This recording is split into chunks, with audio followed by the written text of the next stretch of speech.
Periodista Digital continúa con este ciclo destinado a la historia reciente de los medios de comunicación. Hoy contamos con don Federico Isart, alguien que ha conocido medios de comunicación escritos, medios de comunicación en televisión y que también conoce de cerca a importantes políticos, en especial a don Adolfo Suárez. Muchas gracias por venir a Periodista Digital, don Federico. Encantado, te faltó la radio. Ah, claro, la cadena SER. La cadena SER, mi experiencia profesional fue en la cadena. Hablamos de la cadena SER de don Eugenio Fontán. Eso es. De Calderón, Fontán, Martín Blanco, bueno, y ojo, y Matilde Conesa, Perico Periquín. Grande actriz de doblaje. ¿En qué momento entra en la plantilla del Diario Madrid? Que es un poco el Diario Madrid, bueno, pues yo acabo periodismo, antes estudié económicas, acabo periodismo en el 60 y no me acuerdo bien, 65 quizá. Y Antonio Fontán, que era el decano de la Escuela de Periodismo de Navarra, que es donde yo hice periodismo. Y hermano de Eugenio Fontán. Y hermano de Eugenio Fontán,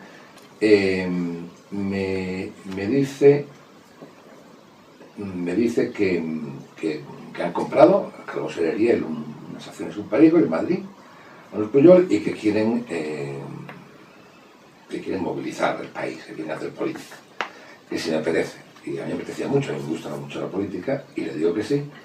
Y me dice, bueno, pues que puede ser, acabas ya que terminar, pero puede ser redactor jefe de Política Nacional, y dije, encantado. Y ahí empecé en el Madrid. O sea, justo cuando lo cogen Fontán y Carlos Herrera. Que es la etapa, entre comillas, 67. Peligrosa, ¿no? Porque antes con Juan Puyol era más bien franquista y... Un periódico conservador, muy apagado. Era un periódico de la tarde, que ahora no hay periódicos de la tarde. Se pareció un periódico de la tarde. Nuestra gran preocupación era además salir pronto, salir temprano, porque la gente pensábamos que lo compraba más.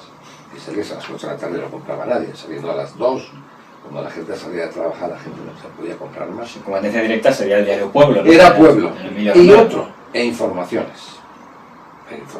Pero el Madrid era un periódico bastante minoritario por definición, casi. Hay como una decena de... Antes del famoso secuestro y la posterior cierre, ya hubo como una decena de expedientes contra el Diario Madrid. Hubo 4 o 5. Siendo usted jefe de Política Nacional, ¿le pillaría cerca alguno de estos? 12. Bueno, uno de ellos era una multa que me cayó por escribir una carta a Rogers. Creo que era un tal Rogers, el secretario de Estado norteamericano, que vino aquí, y escribimos una carta a unos cuantos ciudadanos pidiendo, no me acuerdo ahora qué, y me cayó una multa de 100.000 pesetas, creo recordar. Eso era parte de Madrid, pero en Madrid tuvimos como varios expedientes, 3 o 4, sí.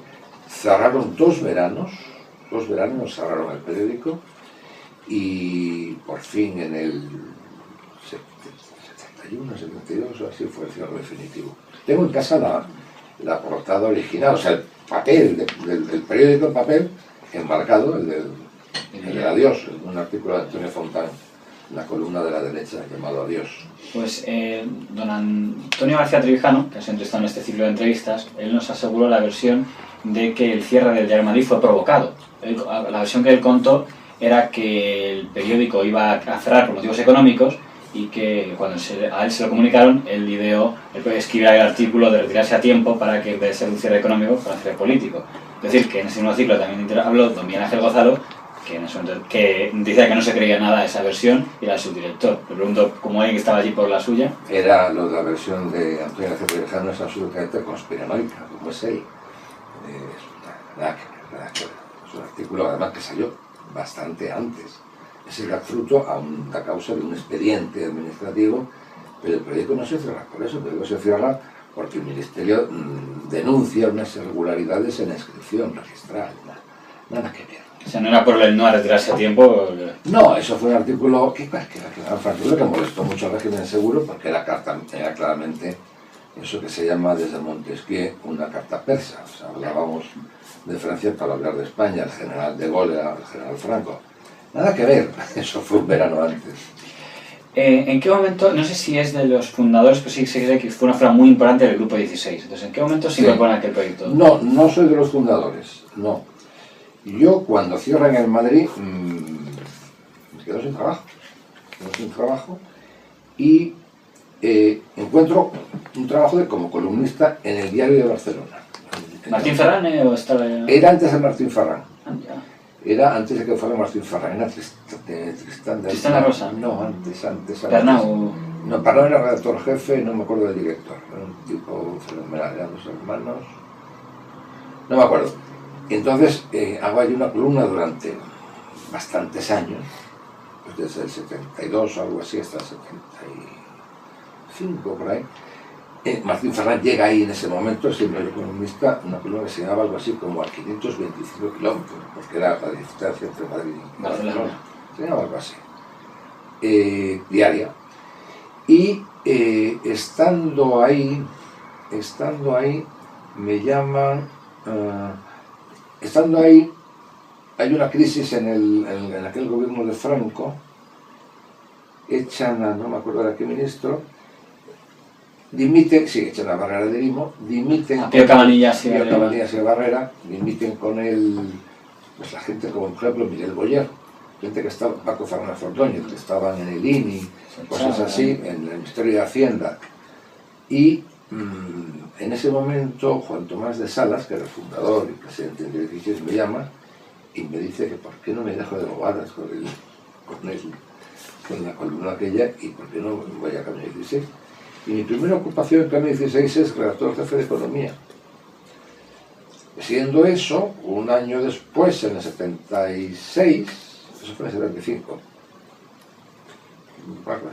un año después me encarga ir a Barcelona a refundar allí una redacción que había de cara además a la salida del periódico del 16.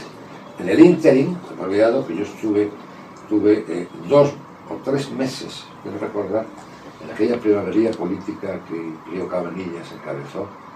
Estuve en Televisión Española haciendo un telediario como a las 11 de la noche. Desde el Rosón. No. Bueno, era Johan Rosón, pero era director de informativos Juan Luis Cebrián. Ah, hombre, pues entonces es un buen testigo de... Era el director de informativos Juan Luis Cebrián, y Pío Cabanillas me llama y me dice, oye, ¿por qué no tal? Era el amigo de mi suegro. ¿Por qué no vas a televisión? ¿No vienes a televisión? Y yo, Pío, porque yo no soy de los tuyos. Déjate de bobadas, has visto que está ahí Juan Luis Cebrián. Y bueno, en septiembre comencé, pues aquello fue muy divertido porque sin tener la más mínima experiencia de lo que es una cámara, no había teleprompters, no había nada. De repente un día tuve que comenzar a dirigir un telediario. Yo para entrar frente a la cámara había solo un canal, bueno, uno y la 2. Ante no sé cuántos millones de españoles se decía buenas noches, lo que ha pasado fue un pequeño trago, pero bueno, lo superé. Me parece que fue Torres Tervicón en un país. Sí, él me decía que en aquella época hubo un paso atrás que decía que el gobierno, Pío Cabanillas, me dijo a través de quién, pues me olvidado el nombre, era uno de los 7 magníficos, no me acuerdo cuál era, mantenía cierto seguimiento de toda la televisión española, que dice que antes del señor Cebrián no había tanto seguimiento del gobierno. Seguramente. Hay una anécdota que nadie se va a creer, pero que es así. Me la confesó Pío Cabanillas, un día me dijo, ¿a poco de empezar el telediario? O sea, aquello fueron 2 meses, porque a él lo echan en noviembre o algo así. Y me dice, bueno, la que has armado, guaje, me dicen, en Embassy, tomando una copa un día, antes de un cóctel de champán, que en Embassy son buenísimos. Me dice, una casa me digo, ¿por qué? Un sábado. Y bueno, ahí en el Consejo de Ministros, me dice, no puedes creer lo que ha pasado. ¿Qué ha pasado? Que, en fin, tenemos en una de la sesión un ministro, no voy a decir el nombre, un ministro falangista, me interpeló y me dijo que por qué, que televisión está hecho un desastre, que hace ahí ese anarquista de Isar dirigiendo un telediario. Y dije, ¿pero qué bobadas está? ¿Pero qué dice usted? Y que Franco, por lo visto, dijo, déjense ustedes de bobadas. Bueno, o sea que no me tienen que seguir a mucho la televisión. Fue un paréntesis muy pequeñito. No, el régimen no daba más de sí. En Cambio de 16, y en el grupo 16, se consideró en una época que era el primero parece que era el grupo más cercano al PSOE, porque era el que hablaba, digamos, se atrevía a hablar de gente del PSOE cuando casi nadie lo hacía, y de hecho tuvo muchas peleas. He leído algún editorial de don Emilio Romero, que en arriba, diciendo que cómo se permitía que existiera una revista con Cambio 16, diciendo que grosera, zafia, que me ataca a mí y ataca a tal. Pero luego, el grupo 16 pasa a ser considerado un grupo cercano a UCD. Es más, se pone como ejemplo de qué sucede que hay, y ahora lo dicen varios medios, no solo uno, que el 33% de las acciones del grupo 16 era UCD, que estaba representada por don Javier Rupérez, el señor Domenech y Federico Isart. Sí, no, eso no es del eso es del diario 16. Efectivamente. Pero eso es una historia marginal que, vamos a la primera. Cambio 16 era una revista absolutamente, yo diría, muy independiente. ¿Qué pasa? Que en el año 75 o 76, que es cuando tiene el boom, cuando llegamos a editar 1 millón de ejemplares en algunos números, era, digamos, la revista no identificable con el PC, por ejemplo, como a veces lo era Triunfo. Una revista con aire socialdemócrata y centrista. No era políticamente definida porque no había partidos todavía cogerlos. O sea, lo de PSOE todavía estaba en ciernes, la de Felipe González. Entonces era independiente, pero en sus 16 fundadores sí había gente próxima tanto a Felipe como luego ministros sucesores. Es decir, desde, por ejemplo, Luis Solana, por ejemplo... En el artículo que hacía referencia antes del señor Romero se señala expresamente a Luis González Seara como uno de los culpables de... Fíjate, Luis González Seara era fraguista de Fraga. Luis González Seara fue secretario general del Ministerio de Información siendo Fraga con los 125 años del fin de la guerra. O sea, González Seara no tenía nada de izquierdista. Era el nombre de centro, luego, o sea, en fin. Entonces, ese grupo de gente hace una revista que, bueno, que se identifica con el cambio, digamos. Y de ahí viene el nombre, o sea, nunca está para propiciar un cambio. 16 eran los aceitos fundadores. ¿Qué pasa? En las elecciones del 77, por ejemplo, Cambio 16 se perfila a favor de UCD. Porque en el fondo era un poco la media entre la derecha, la izquierda. Claro, la izquierda era básicamente el PC, ¿eh? La izquierda que se suponía que podía tener representación. El gran acierto, digamos, del personal fue hasta primar al PSOE sobre el PC, pero bueno, esa es la historia. Sale ya 16, sale en mal momento, acaba de salir El País 6 meses antes, el espacio está cubierto, la forma del periódico no es la idónea y económicamente fracasa. Y piden una ayuda al gobierno y el gobierno se la presta a través de línea, no me acuerdo cómo era el tema, y representando ese capital del estatal, digamos, es donde estamos Pérez, Domenech y yo. Estamos un año o cosas así. Cuando has cesado, por ejemplo, Miguel Ángel Aguilar como director, después de que publique un intento supuesto de golpe de Estado de Torres Rojas y tal, tenía toda la razón. Sí, porque nosotros creo que usted estaba como... Porque creo que algún artículo dicen ¿cómo el gobierno permite que se publique esto si tiene ahí a 3 consejeros? La interfería, no, porque una de las,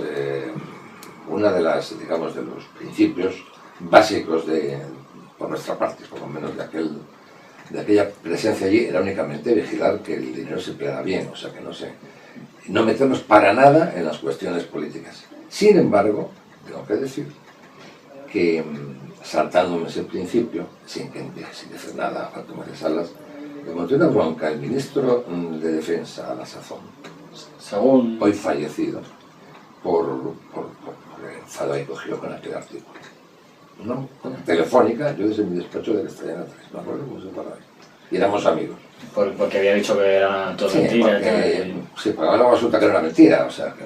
Luego al final, es verdad que se decir, el general que lo ha citado, Torres Rojas, luego efectivamente sería detenido por golpista. O sea que no... Suelen pasar esas cosas. No tenía, imagino, nada que ver en el momento de Pedro J. Ramírez como director. No, porque además estuvimos en muy poco tiempo, o sea, como ejecución como tal. Fue muy poco tiempo. Es verdad que se fueron a la vez los tres, con lo cual se podía pensar que te había dado alguien la orden de que UCD pues, rompa con ese... No es que rompa, sino que había un compromiso para vigilar que las perras que habíamos, digamos, que el Estado puso allí, no era para juerga, ¿no? Vamos, que era para resultar una empresa periodística como otra cualquiera. Eso se hizo con muchos medios.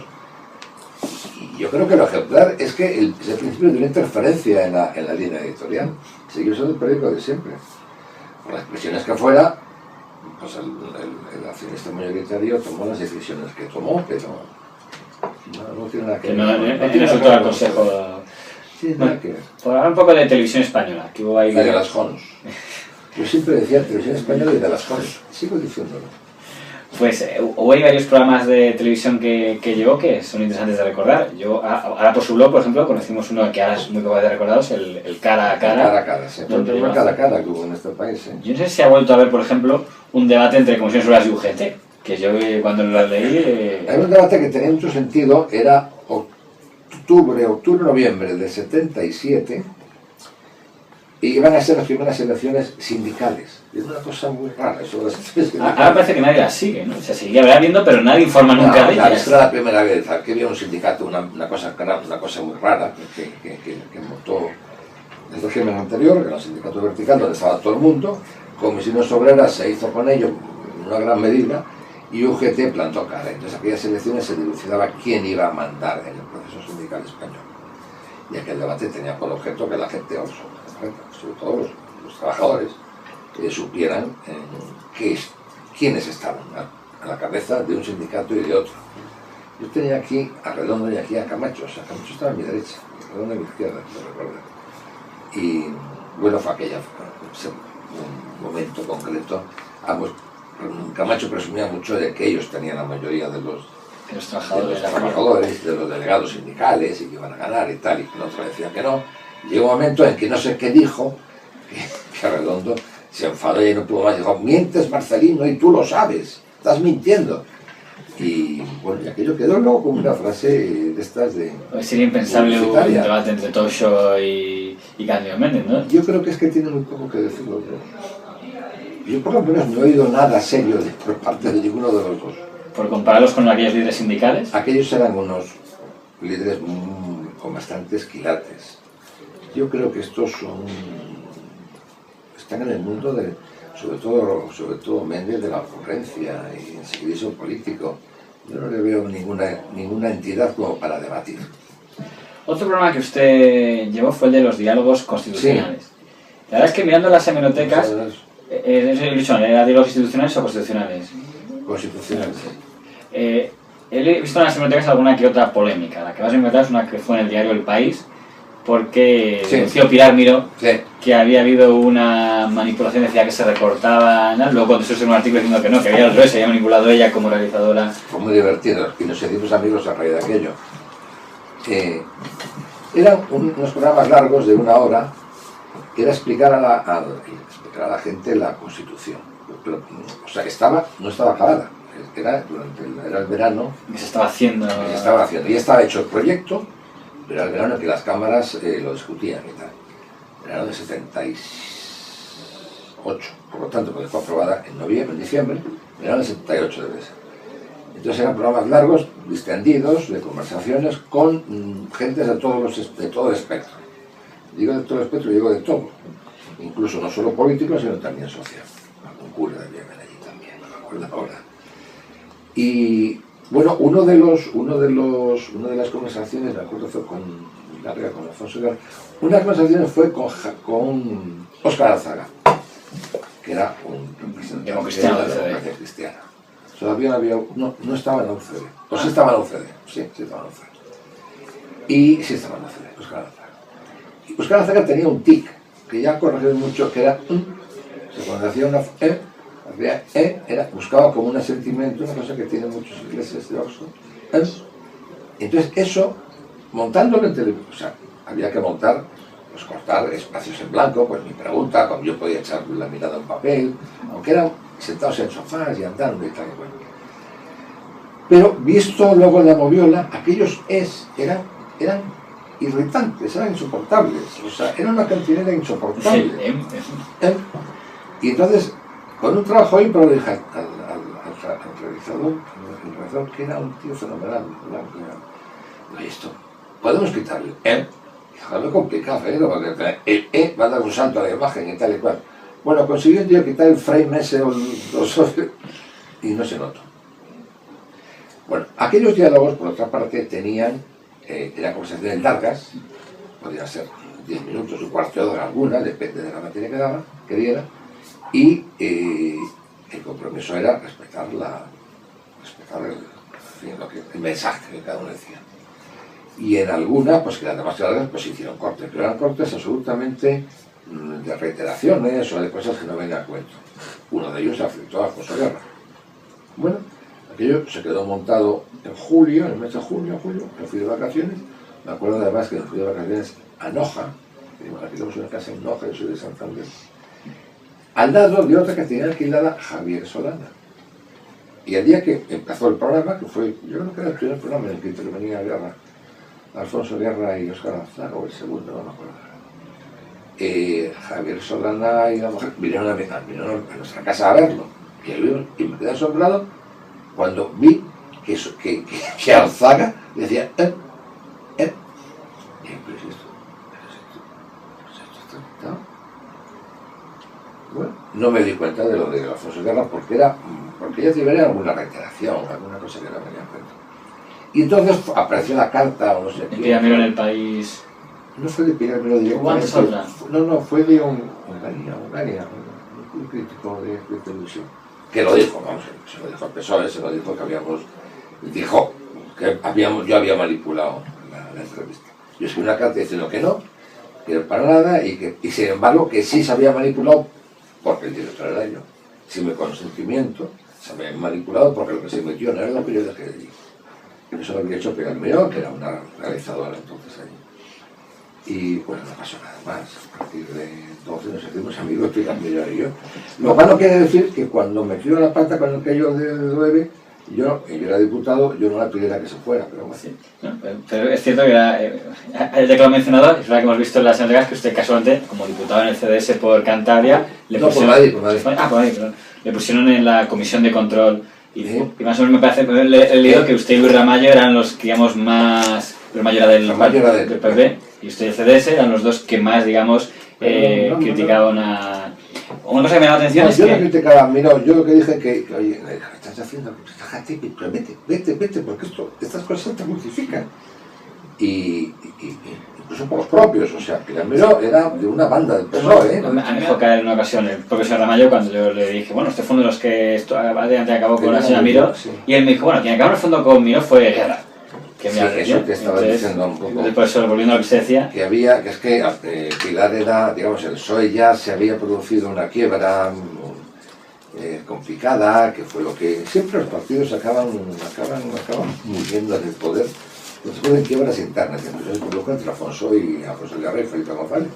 Pilar era muy de Felipe González y Alfonso pretendía, por lo menos la imagen, dar otra. Sí, yo creo que se la cargó.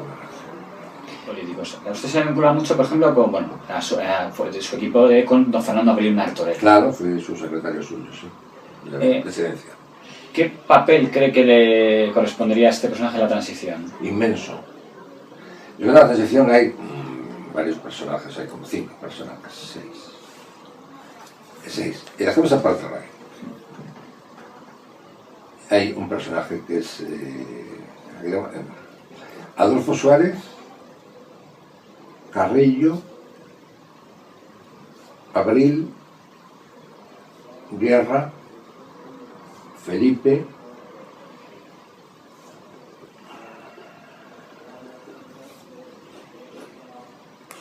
Pujol, pero ya es menor.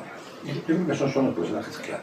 En el caso de Abril Martorell, fue visto primero como el vicepresidente, amigo máximo colaborador de Adolfo Suárez, pero de repente cogió la puerta y... Lo era hasta que poder producir esas cosas, igual que Felipe y Guerra.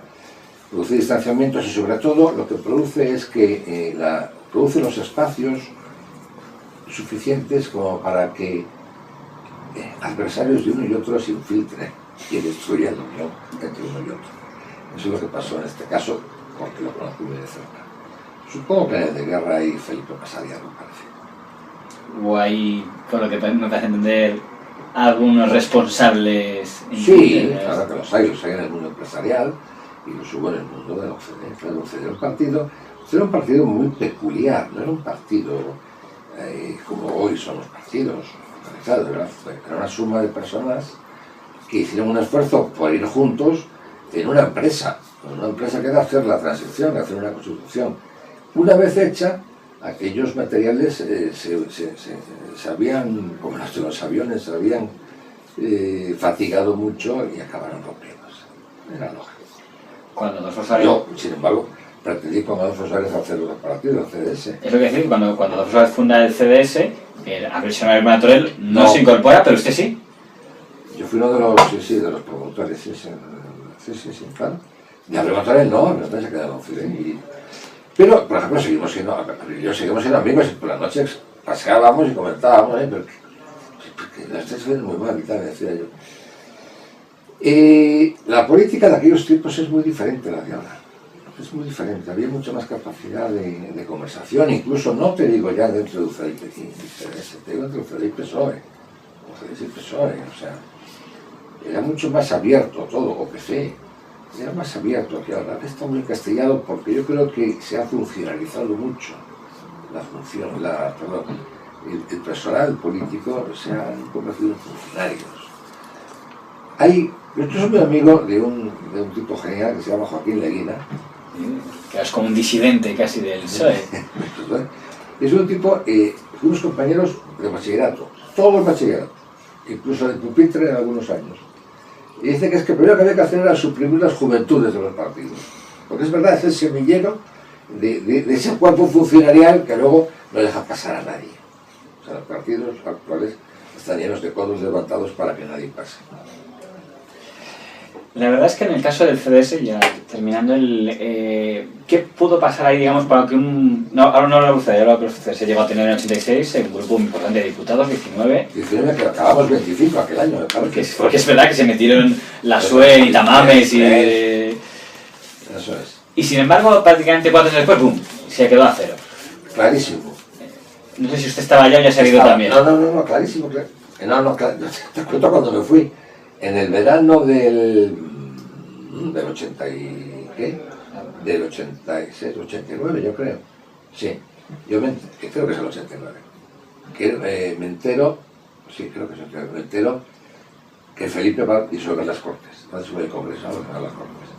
Y le llamo a Adolfo Suárez, que estábamos de vacaciones los dos, yo estaba en Villafranca del Riff, él estaba en... Y le digo, oye Adolfo, que se acaba, que esto se acaba. Digo, ¿cómo que se acaba? Que sí, que disuelve la... ¿Pero qué va a disolver? Que sí, que te digo que sí. Que va, da igual. Bueno, nos vimos al cabo de 2 o 3 días y dije, bueno, ¿sabes qué? Que yo me voy. ¿Pero a qué vas a ir? Digo, bueno, porque no tenemos nada que hacer. Se nos acaba. Se ha acabado nuestro espacio. ¿Y por qué llegó a esa conclusión? Se ha acabado nuestro espacio porque el PP estaba cambiando. El PP había dejado de estar Fraga y estaba empezando a hablar. Porque no tenemos espacio. Nuestro espacio lo va a ocupar el PSOE y el PP. Más bien el PP seguramente. Pero no ves que... Aparte que eso se notas como los mensajes son recibidos o no. Bueno, mira, yo no voy a ir en las listas. Tú no deberías ir. Hombre, tenía otra responsabilidad, él era el líder, el tío que va adelante y tal y cual. Y él se presentó y al cabo salió una cosa fatal. Si no me bajaron un poco y ya en el Noti 3-0. Claro, ahí baja, salió como 7 u 8 nada más. Y Adolfo no llegó al final, se retiró al año siguiente, a los 2 años. Porque no tenía mucho sentido, o sea, hay que darse cuenta de eso. Además que nos fastidian los partidos rémora. O sea, un principio que todos los que estuvimos en UCD, digamos, casi todos, no sé, pues tenemos muy entrañado, es que los partidos bisagra son una desgracia para el país. Y no queríamos serlo. Pero por lo que ha dicho los partidos bisagra, puedo suponer que entonces lo que representará UPyD, el proyecto, a usted no le convencerá. No, ¿cómo que no le convencerá? Parece un horror. O sea, parece disolvente para el país eso. A mí me parece que un partido que no tiene la ambición de gobernar no pinta nada. No pinta nada. Entonces, en el espectro digamos, centrado por los partidos marginales, que sí, evidentemente, todo el mundo tiene derecho, pero cascos igual, pues igual, ¿Y los nacionalistas pues lo mismo? Ese es un tema para un programa entero. Okay, me pero brevemente, por lo menos, para tener una idea. No son bisagra, o sea, son bisagra en la escala nacional, en sus circunscripciones no son bisagra. Lo que pasa es que Hay una iniciativa que ha tenido Pérez Barba de cambiar la Constitución precisamente para quitarle peso a los nacionalistas, ampliando a 400 el número de diputados y haciendo una segunda lista de votación nacional. Bueno, los nacionalistas es otro problema, es otra cuestión, una cuestión en la que seguramente los partidos mayoritarios no hacen los esfuerzos suficientes para ir del brazo con ellos. Alemania tiene un gran partido, no nacionalista, sino federalista, que es el CSU, los democristianos y el dos. CSU y el CSU. No van, el CSU no reclama contra el CDU nada, como hacen los catalanes o hace el PNV contra quien manda en Madrid. El nacionalismo es una especie de enfermedad rara que, bueno, eso es lo que pues ya... me encantaría. Sí, sí, yo creo que es interesante que tomas la palabra y traerlo otro día para hablar de eso. Pero una última pregunta en el tema de los medios de comunicación. Como diputada yo creo que la CDS, me llamó la atención ver las hemerotecas, que en una ocasión pidió a la Cámara y fue rechazado por los diputados socialistas, mayoría absoluta entonces, que se desarrollará la cláusula de conciencia que la Constitución establece, pero que nadie ha querido... Sí, hizo un proyecto de ley, lo defendimos hasta en ponencia. ¿Por qué no se ha querido todavía...? Fracasar rotundamente. En aquel entonces el PSOE tenía mayoría absoluta. O ya no me acuerdo. En aquel entonces se echaba mucha culpa a que las empresas periodísticas se oponían a ello y el PSOE, que estaba en el gobierno, les haría caso. Esa era la teoría. Yo nunca supe la verdad, pero era la cláusula de conciencia y el secreto profesional. Eran las dos cosas. Son muy distintas, pero yo creo que ambas sería interesante que se regularan. En el sector profesional, obviamente, quienes se oponen son más bien los tribunales y la policía y demás. Y la cláusula de conciencia decían entonces los que se oponían a ello que eran las empresas. Nunca lo supe. Pero fueron unos buenos discursos en el pleno de la Cámara. ¿Sí? Pues, debatir algún caso, pues en Trump, sobre el tema. Con el que había sido comunista. Con el gran tipo, sensacional. Brillante, como poco. Habrá mucha gente que habrá dicho, eso es una defensa del bipartidismo. No, pero si todo el mundo puede estar en ese bipartidismo, lo que se puede hacer es por un afán personal. Vamos a ver, ¿por qué se separó el señor Cascos del PP? ¿Por qué se separó la señora Rosa Díez del PSOE? O sea, alguien de verdad piensa que no tienen un ego importantísimo. La señora Díez no hay más que verla, escucharla, y al señor Cascos pues igual, son egos sublimados. Que bueno, hombre, pues bien, pero en fin, pero que no aspiren a condicionar a los partidos, hombre.